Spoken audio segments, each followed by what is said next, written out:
Beneath the bustling streets of Edinburgh, Scotland's capital city, lies a secret. A subterranean world of forgotten passageways, chambers, and remnants of lives lived long ago. This is Edinburgh's underground city, a place shrouded in mystery and intrigue. Hidden from the view of the thousands of tourists who flock to the city each year, it remains a silent testament to Edinburgh's rich and often turbulent past. This is no tourist attraction, no carefully curated museum of the past. It is a raw, untouched relic of a bygone era, preserved by chance and the passage of time. Its very existence whispers tales of hardship, resilience, and the enduring spirit of the city above. Join me as we delve into the depths of Edinburgh's hidden world, uncovering the secrets that lie buried beneath the cobblestones. The story of Edinburgh's underground city is inextricably linked to the city's own evolution, a tale that spans centuries and is filled with fascinating twists and turns. It began, not as a grand design, but as a consequence of Edinburgh's rapid expansion in the 17th and 18th centuries. The city was growing at an unprecedented rate, and with this growth came a myriad of challenges and opportunities. As the population swelled, so too did the demand for housing and commerce. The streets were bustling with activity, markets were thriving, and the need for space became ever more pressing. The city, however, was constrained by its geography, perched atop a series of rocky hills. This unique terrain presented both a challenge and an opportunity for the city's architects and planners. The solution? Build upwards, of course, creating the iconic towering tenements that Edinburgh is renowned for. These multi-story buildings became a defining feature of the city's skyline. But what of the spaces left behind? As the buildings rose higher, the lower floors were often abandoned, left to the shadows and the dust. The ground floors of these ever-rising buildings were gradually enveloped by the rising street level. Over time, these spaces were buried, hidden from view, and forgotten by many. What were once bustling shops and homes became cellars, storage spaces, and eventually, forgotten relics of a bygone era. These spaces, filled with memories and history, lay dormant beneath the city's surface. These subterranean spaces, linked by narrow passageways and winding tunnels, formed the foundations of Edinburgh's underground city, a hidden world, waiting to be rediscovered. It was a world of darkness and shadow, inhabited by those who lived and worked in the shadow of the grand buildings above. This underground city, with its own unique stories and secrets, remains an integral part of Edinburgh's rich history. This hidden city beneath Edinburgh's streets was more than just a network of forgotten spaces. It was a microcosm of life above, reflecting the social strata and daily realities of the times. While the wealthy merchants and nobility resided in the grand houses above, the underground city was home to a different class of citizen. Tradesmen, laborers, and those on the fringes of society found refuge in its shadowy depths.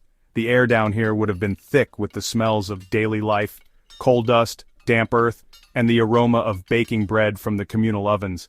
Taverns and illicit drinking dens provided solace from the harsh realities above, while workshops and clandestine businesses operated under the cover of darkness. Whispers of secret societies, political dissent, and even tales of body snatchers add a chilling layer to the history of Edinburgh's underground city. Today, the underground city remains largely off-limits to the public. This hidden world beneath the bustling streets of Edinburgh is shrouded in mystery and intrigue, capturing the imagination of many who walk above it. This is due to a multitude of factors, not least of which is the issue of safety. The underground city is a labyrinth of passages and rooms, many of which have not been maintained for centuries. The passage of time has not been kind to these subterranean structures. Crumbling masonry, unstable foundations, and the ever-present risk of collapse make exploration a perilous endeavor. The walls, once sturdy, now show signs of significant wear and tear. The ever-present risk of collapse makes exploration a perilous endeavor. The underground city is a fragile relic of the past, and any disturbance could lead to irreversible damage. Add to this the lack of ventilation, which makes the air quality poor and the environment even more hazardous. The narrow, claustrophobic passages are not suitable for large groups of people. The presence of potential hazards like asbestos and lead paint further complicates matters. These materials, once commonly used, now pose serious health risks, and the decision to restrict access becomes understandable. The authorities have a duty to protect both the public and the historical integrity of the site. Beyond the practical concerns lie more intangible reasons. The underground city holds a certain mystique that is best preserved by limiting access. There is a sense that to open up the underground city to mass tourism would be to somehow diminish its inherent mystique. The shadows and whispers that fill these corridors are part of its charm. It is a place of whispers and shadows, where the past seems to linger in every corner. The eerie atmosphere is something that cannot be replicated above ground. Best left to the imagination, the underground city remains a tantalizing mystery. Its secrets are guarded by the darkness and the silence that pervades its depths. And perhaps, there is a sense of responsibility to protect the spirits of those who once inhabited this subterranean world, to allow their stories to rest undisturbed. The underground city is not just a historical site, it is a resting place for the memories of the past. To allow their stories to rest undisturbed is to honor the lives that once thrived in this hidden world. The underground city remains a silent witness to history, its secrets preserved in the shadows. Section 5. Secrets in the Stone. Intriguing facts. Despite the veil of secrecy, tantalizing glimpses into the world beneath Edinburgh's streets have emerged over the years. Archaeological digs have unearthed fascinating artifacts, offering clues to the lives of the city's underground dwellers. Clay pipes, leather shoes, and even children's toys paint a poignant picture of daily life in this subterranean world. One of the most intriguing discoveries was a series of perfectly preserved witch markings etched into the stone walls of a hidden chamber. These intricate patterns, known as apotropaic symbols, were believed to ward off evil spirits and protect against witchcraft.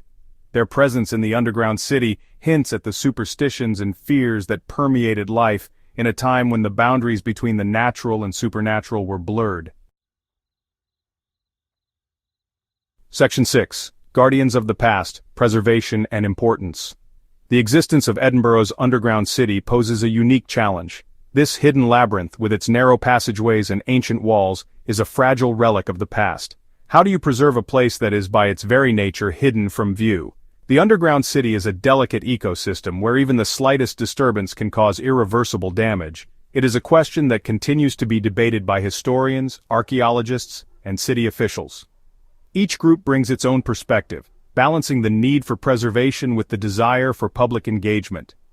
Some advocate for limited, controlled access, arguing that the public has a right to experience this tangible link to the past. They believe that guided tours can be conducted in a way that minimizes harm while educating visitors. Others believe that the risks outweigh the rewards, and that the best way to preserve the underground city is to leave it undisturbed. They argue that human presence, no matter how controlled, can lead to deterioration. They argue that its value lies not in its accessibility, but in its very existence as a silent testament to the city's past. The underground city, they say, should remain a hidden treasure, a secret kept safe from the wear and tear of time. Whatever the outcome, one thing is certain: the story of Edinburgh's underground city is far from over. As long as it remains beneath the streets, it will continue to captivate the imagination of those who walk above it. It remains a potent reminder that the past is never truly gone, but lies buried beneath our feet, waiting to be rediscovered. The underground city of Edinburgh is a testament to the enduring legacy of history, a hidden chapter that continues to unfold. Section 7. The Allure of the Unknown. The human psyche is naturally drawn to the unknown. The allure of the unexplored, the hidden, the forbidden is a powerful force. It's what drives explorers to conquer mountains, scientists to delve into the depths of the ocean, and archaeologists to unearth the secrets of lost civilizations. In the heart of Edinburgh, this allure manifests in the whispers and legends surrounding the underground city. The very fact that it is off-limits, shrouded in an air of secrecy and danger, only serves to intensify its allure. Tourists may flock to Edinburgh Castle, marvel at the grandeur of the Palace of Holyrood House, and wander the cobbled streets of the Royal Mile. But it is the thought of the city beneath their feet that truly captures the imagination. They know they cannot see it, cannot touch it, and yet its presence is palpable. Section 8. Legends and Lore. Whispers from Below. Over the centuries, the lack of access to Edinburgh's underground city has done little to quell the city's thirst for stories. In the absence of concrete information, legends and lore have flourished. weaving a rich tapestry of myth and speculation. Tales abound of secret tunnels leading to the castle, of hidden chambers used by smugglers and conspirators, and of restless spirits doomed to wander the darkness for eternity.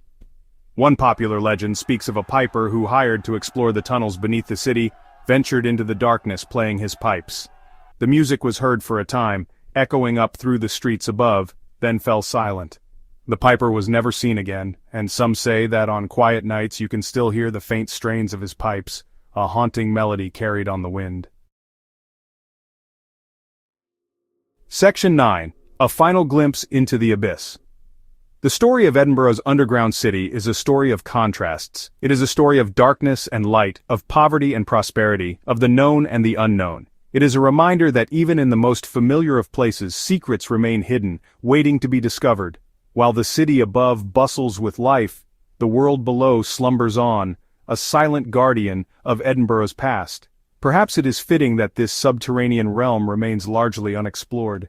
It is a place of mystery and imagination, a tangible link to a bygone era.